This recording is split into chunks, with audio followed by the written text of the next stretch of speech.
तो चलिए शुरू करते हैं। जिनको तुम अल्लाह के अलावा पुकारते हो वो बाबा शहबाज हो, अजमेर का हो, अजमेर का हो, सुनो ये एक मक्खी को भी पैदा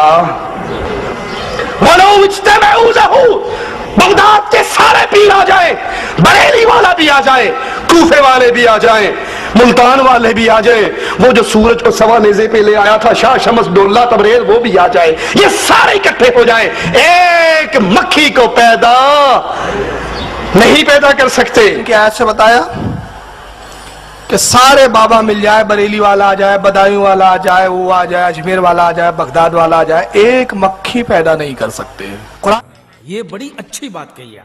कुरान ने कहा, ये कुरान में कहा है कि गौसे आदम नहीं पैदा कर सकते, गरीब नवाजी बाबा पे उसने फिट कर दिया। कुरान पाक की 17वें पारा सूरह हज आयत 73 है ये कि तमाम औलिया जमा हो जाए तो एक मक्खी भी पैदा नहीं कर सकते। मोगेम्बो खुश हूं। अभी मैं दलील बाद में दूंगा, पहले एक ज़बानी चीज सुन ले। ये आयत बुतों के बारे में नाजिल हुई है, औलिया के बारे में नहीं। तेनू विच किसने चमचा बनाया कड़छा, तेनू कुछ नहीं लबड़ा। और एक चीज बताओ, इस धर्म क्या इतना कमजोर धर्म है, ये नया नया अभी नौज़ायदा बच्चा है, ये धर्म अभी अभी पैदा हुआ है, जैसे मैंने बताया, अभी बालिग भी नहीं हो पाया ये पूरी तरह। अच्छा, हमको सिखा रिया है। तो ये जो पालने में भी पनप रहा है ना ये धर्म, गैर मुकल्लिदियत या अहले हदीस जो बोलते अपने आप को, इनके पास मैं इनको चैलेंज करता हूं, अबे चुप। अगर तुम अंबिया और औलिया को मजबूर बताते हो तो एक सरी आयत मुझे ऐसी लाके दो जिसमें कुरान में साफ साफ मौजूद हो कि औलिया और अंबिया मजबूर है, कुछ नहीं कर सकते। रुको जरा, सबर करो। ऐसे कुरान में एक आयत नहीं, तो कौन सी आयत लाते? बुतों पर जो नाजिल हुई वो औलिया पर फिट करते हैं, वो अंबिया पर फिट करते हैं। क्यों? इनका धर्म बचाने के लिए इनको बुतों का सहारा लेना पड़ रहा है, बुतों की आयतों का सहारा लेना पड़ रहा है। तेरा तो गेम बजाना पड़ेगा। मेरे भाइयों, जब भी ये आयत पेश की जाती है ना, तो उमूमन ये एतराज किया जाता है कि जी ये आप जो आयत है ये काफरों के बारे में है, बुतों के बारे में है, आप ये कहां मुसलमानों पर चश्मा कर रहे हैं। भी मानते हैं तावील खास के एतबार से बुतों के बारे में है, लेकिन तावील आम के एतबार से सबके लिए चीज होगी, उन्हीं बाउंड्रीज के अंदर जो किताब सुन्नत ने डिफाइन की है। वो कहते हैं नहीं जनाब, ये देखें सूरतुल माइदा में आया, सूरह अल इमरान में आया कि हजरत ईसा अला नबीना अलैहिस्सलातु वस्सलाम अल्लाह के हुक्म से एक मट्टी की मूरत बनाते थे, उसमें फूंक मारते थे तो परिंदा हो जाती थी। और आप कह रहे हैं कि ये तो मक्खी नहीं कोई पैदा कर सकता, ईसा अलैहिस्सलाम तो परिंदे पैदा कर दिया करते थे। कि जो मक्खी नहीं पैदा कर सकते वो कौन है? बुत। जो सामने की चीज से अगर मक्खी कुछ ले जाए छीन नहीं सकते वो कौन है? बुत। मगर अल्लाह के अंबिया को इख्तियार क्या है? बुत मक्खी नहीं पैदा कर सकते, और मैं चिड़ियों में बेजाना में फूंक मारूं तो उनको हवा में उड़ाता नजर आऊं। ईसा अलैहिस्सलाम अगर ये काम करेंगे तो सिर्फ ईसा के लिए ही साबित होगा। आपके बुजुर्ग बाबों पे अगर आप साबित करेंगे तो किताबों सुन्नत से दलाइल लाने पड़ेंगे। हुण देओ ना जवाब, या फिर लाएं बुजुर्ग बाबे पेश करें, हम पूरी दुनिया का इंटरनेशनल मीडिया ले आते हैं, पाकिस्तान का भी ले आते हैं। अब तो मीडिया का दौर है, एक दिन में सब लोगों को अपने फिरके पे ले आए और लाएं कोई मट्टी की मूरत, उसमें फूंक मार के आप बना के बताएं।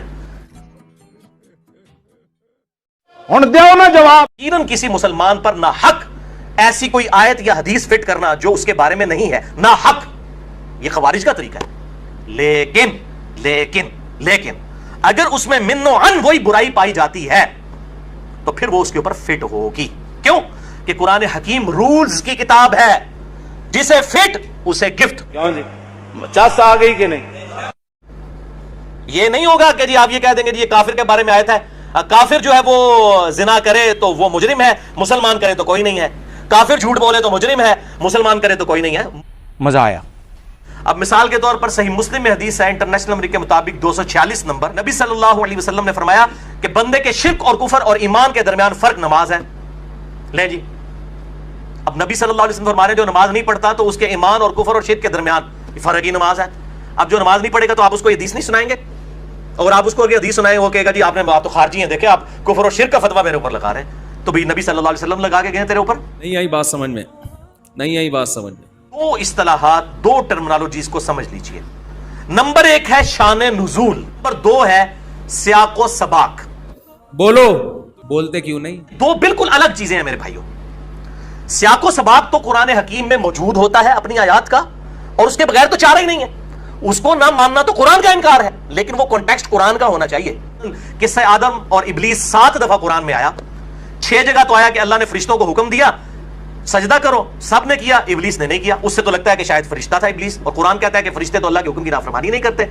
लेकिन सूरतुल कहफ में फिर जाकर आया साथ ही, सूरतुल कहफ के अंदर काना मिनल जिन फफसका अन अम्रि रब्बी, वो जिन्नों में से था इसलिए उसने रब की नाफरमानी की। तो पूरा कॉन्टेक्स्ट सियाको सबाक पता चल गया कि जिन्नों में से था। ये किसी बुजुर्ग बाबे ने नहीं बताया, किसी हदीस ने नहीं ये कॉन्टेक्स्ट बताया, कुरान का अपना कॉन्टेक्स्ट कुरान के अंदर मौजूद होता है। मैं समझा पा रहा हूं अपनी बात। अब रहा मसला शान नुज़ूल का, तो कुरान हकीम अपनी आयात को किसी पर फिट करने के एतबार से किसी भी हदीस का, किसी बुजुर्ग का, किसी इमाम के कौल का मोहताज नहीं है। शान नुज़ूल कुरान हकीम की आयात का कुछ भी हो, जिसे फिट उसे गिफ्ट, ये रूल्स हैं। कुरान हकीम की हर आयत का शान नुज़ूल भी नहीं होता, चंद एक आयात है जिनका शान नुज़ूल है, वो अहदीस के अंदर, वो एक अच्छी इंफॉर्मेशन है, आप जो है वो जरूर लें। खत्म,